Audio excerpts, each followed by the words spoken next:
सध्या आपण त्याच कुंडमाळ्याच्या स्थळी आहोत ज्या ठिकाणी काल ही दुर्घटना घडली। माझ्या मागचा परिसर जर तुम्ही पाहत असाल तर त्याच ठिकाणी जो आहे तो लोखंडी पूल काल कोसळला। अनेक वर्षांपासून जो आहे तो पूल नागरिकांसाठी बंद करण्यात आला होता। या ठिकाणी जर आपण पाहिलं तर फलक देखील लावण्यात आले की सदर पूल हा धोकादायक असून या ठिकाणी कोणी फिरू नये। या ठिकाणचं प्रशासन असेल त्यांनी देखील जे आहे सूचना जाहीर केल्या होत्या। मात्र काल जर आपण पाहिलं तर पर्यटक मोठ्या प्रमाणात या ठिकाणी आल्याने जो आहे तो दुर्घटना घडली। तो पूल जो आहे तो ओव्हरलोड झाला आणि त्यामध्ये ती घटना घडली। या ठिकाणचे काही स्थानिक नागरिक आहेत हे दादा स्वतः त्या ठिकाणी त्या पुलावर होते, तुम्ही देखील पडला होता त्या ठिकाणी, तुम्ही बचावला त्या ठिकाणी, नेमकं काय घडलं होतं काल?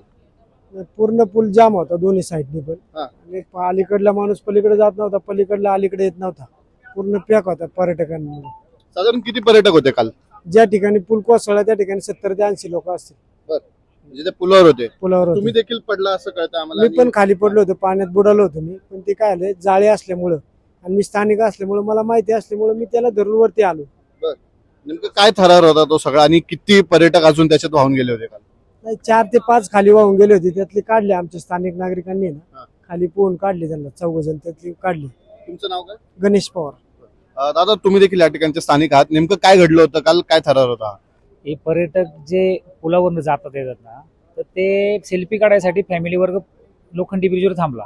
त्याच्यानंतर मग टू व्हीलर त्या ब्रिजवरनं एकच जाते, त्या टू व्हीलरवाल्याला माणसांमुळे दिसली नाही ना, पर्यटकांमुळे गाडी आलेली पडली जाताना, तर त्याच्यामुळे तो पूर्ण ब्रिज इकडनं टू व्हीलर तिकडनं टू व्हीलर जाम झाला। 10 ते 12 टू व्हीलर होत्या आणि 70 ते 80 लोक तिथं ब्रिजवर होते। त्या ब्रिजला लोड जास्त झाला, त्याच्यानंतर मग ते अशी गोष्ट घडली। साधारण त्यावेळेस जेव्हा ही घटना घडली, पूल कोसळला, त्यावेळेस या पुलावर किती पर्यटक होते? जो ब्रिज खाली कोसळला त्याच्यावरती 50 ते 100 आसपास पब्लिक असेल। तिकडनं 25 ते 35 आसपास तिकडे बाहेर निघाले। तुम्ही देखील मदत केली या ठिकाणच्या स्थानिक लोकांना, काय नेमकं झालं होतं, किती लोक होते? मीच मदत केली नाही, सगळ्यांनीच मदत केली, रेस्क्यू टीमनी किंवा जे गावातले स्थानिक लोक असतील, एनडीआरएफ नंतर आली, पण सगळ्यांनीच मदत केली। काय असं म्हणजे हे नाही, आम्ही शेवटपर्यंत 12-12:30 वाजेपर्यंत रात्री होतो। दादा बचाव कार्यामध्ये मोठा हातभार तुम्ही लावला, नेमकं काय प्रकरण होतं सगळं काय सांगा? नमस्कार सर, मी वन्यजीव रक्षक मावळ भास्कर माळी मामा। काल आम्हाला आमच्या आपत्ती टीम मध्ये प्रांतसाहेबांचा मेसेज मिळाला होता की बाबा अशा ठिकाणी दुर्घटना घडलेली आहे, तर तुम्ही ताबडतोब तिथं पोहोचा। आम्ही आल्यानंतर पाहिलं तर गर्दी होती, गर्दी होती। त्यानंतर आम्ही रेस्क्यू मेंबर सगळे डिवाइड झालो आणि प्रथमतः त्या पुलावरनं शिडीच्या साह्य करून आणि आम्ही टीम रेस्क्यू मध्ये असल्यामुळे आम्ही त्या बरोबर खाली उतरलो। खाली उतरल्यानंतर जे प्रथमतः जे लोक जास्त डॅमेजेस होते किंवा खाली पाण्यात अडकले होते, कोणत्या खड्ड्यात वाकडे पडले होते, त्यांना पहिले काढून बाजूला घेतलं।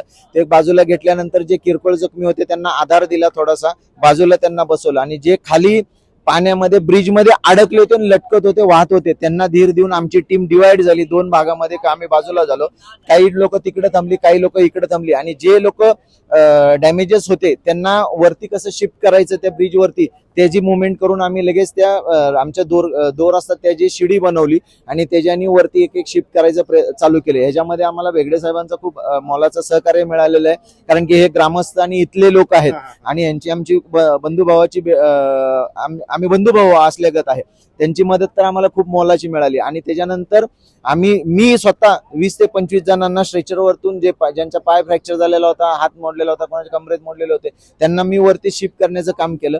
त्यांना रॅपिंग करून वगैरे हे करून बांधून म्हणा, थोडक्यात रॅपिंग नाही म्हणता।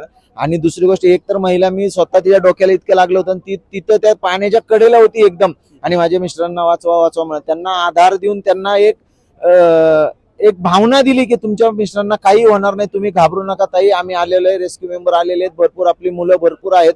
त्यांना स्वतः दाखवलं तिथं, मी हवं तर त्या व्हिडिओमध्ये तुम्ही चेक करा, मी त्यांना दाखवलं, त्यांच्या मुलाला त्यांना बाजूला घेऊन बाहेर बसवलं आणि त्यांच्यानंतर त्यांच्या डोक्याला लागलं होतं, त्यांचीच ओढणी घेतली, जे जखम होती तिथं जाम बांधलं आणि त्यांना खाली बसवलं आणि जे पहिले जास्त डॅमेज होते त्यांना वरती हॉस्पिटल अँब्युलन्स पर्यंत पोहोचवण्याचं काम केलं। दुसरे जे कमी डॅमेजेस होते किंवा लागलेले होते पण चालता बोलता व्यवस्थित होते त्यांना नंतर आम्ही रेस्क्यू केलं। किती लोकांचा बचाव तुम्ही केला आणि काय सगळा प्रकार होता? मी स्वतः 25 लोक वरती शिफ्ट केलेली आहेत स्ट्रेचर वरतून आणि 10 लोकांना तरी मी जे चालू बोलत होते त्यांना मी वरती पाठवलेलं आहे, बाजूला त्यांना अँब्युलन्स मधनं पाठवलेलं आहे हॉस्पिटलमध्ये।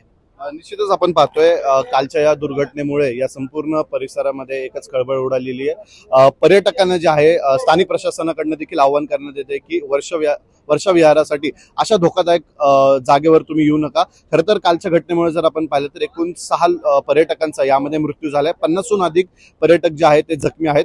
जवळच्याच स्थानिक रुग्णालयांमध्ये जे आहे त्यांना दाखल करण्यात आले. आता जर आपण पाहिलं तर या ठिकाणी हा संपूर्ण परिसर जो आहे तो पोलिसांमार्फत असेल, इथलं स्थानिक प्रशासन असेल त्यांच्या मार्फत सील करण्यात आलाय.